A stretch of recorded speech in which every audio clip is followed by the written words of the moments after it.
Ini testimoni macam mana dia atasi masalah sleep disk yang sudah berlarutan selama hampir 20 tahun. Dia bagi tahu 15 tahun.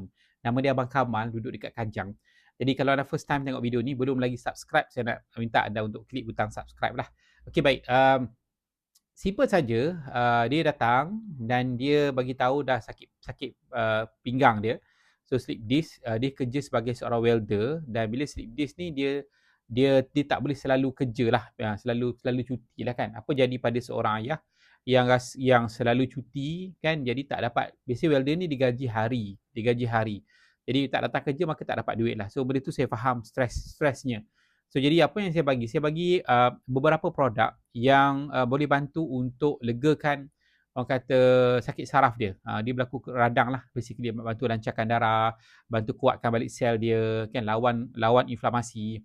So antara apa yang dia ambil ialah B-complex. B-complex dia bantu lancarkan darah, bantu untuk tahan sakit. Okay, yang kedua ialah dia ambil kalsium. Kalsium ni apa dia buat? Dia bantu untuk signal